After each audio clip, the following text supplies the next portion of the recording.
2026 বিশ্বকাপের quarter final শুরুর আগেই নতুন এক বিতর্কে সরগরম ফুটবল বিশ্ব। মাঠের লড়াইয়ের আগে এবার আলোচনার কেন্দ্রবিন্দুতে রেফারিং।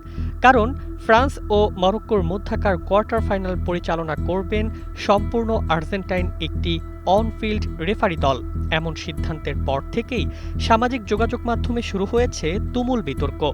অনেকেই প্রশ্ন তুলছেন, এটি কি নিছক কাকতালীয় নাকি আরও বড় কোনো বার্তার ইঙ্গিত? ফিফার ঘোষিত তালিকা অনুযায়ী বোস্টনে অনুষ্ঠিত হতে যাওয়া ম্যাচের প্রধান রেফারি থাকবেন অভিজ্ঞ ফাকুন্দো তেলো। তাকে সহায়তা করবেন হুয়ান পাবলো বেলাত্তি ও গ্রাবিয়েল চাদে। চতুর্থ কর্মকর্তা হিসেবে দায়িত্ব পালন করবেন দারিও হেরেরা। আর রিজার্ভ সহকারী রেফারি হবেন ক্রিশ্চিয়ান নাভারো। অর্থাৎ মাঠের দায়িত্বে থাকা 5 জন কর্মকর্তাই আর্জেন্টিনার। চলতি বিশ্বকাপে এটি প্রথম ম্যাচ যেখানে অন-ফিল্ড অফিসিয়ালদের সবাই একই দেশের।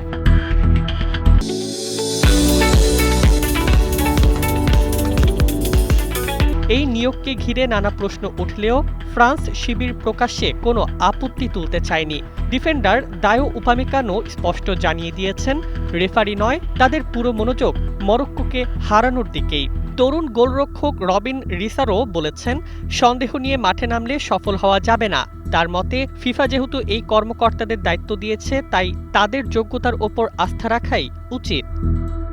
তবে বিতর্কের আগুন জ্বালিয়েছে আরেকটি সাম্প্রতিক ঘটনা। শেষ 16তে আর্জেন্টিনা মিশর ম্যাচ পরিচালনা করেছিলেন ফরাসি রেফারি ফ্রাঁসোয়া লেতেক্সিয়ে। এই ম্যাচে ভিএআর এর কয়েকটি সিদ্ধান্ত নিয়ে তীব্র আপত্তি জানায় মিশর। তাদের বাতিল হওয়া গোল, পেনাল্টির আবেদন এবং ম্যাচ পরবর্তী অভিযোগ ঘিরে ফিফার কাছে আনুষ্ঠানিক অভিযোগও করেছে মিশর ফুটবল ফেডারেশন। এদিকে সামাজিক যোগাযোগ মাধ্যমে অনেক সমর্থক দাবি করছেন, আর্জেন্টিনা ও ফ্রান্সের সাম্প্রতিক প্রতিদ্বন্দ্বিতা এবং 2022 বিশ্বকাপ ফাইনালের উত্তাপের কারণে এই নিয়োগ স্বাভাবিকভাবেই প্রশ্ন তুলেছে। তবে এখন পর্যন্ত ফিফার বিরুদ্ধে পক্ষপাতিত্বের কোনো প্রমাণ সামনে আসেনি। ফিফাও তাদের রেফারি নিয়োগ নীতির পক্ষে অবস্থান নিয়েছে।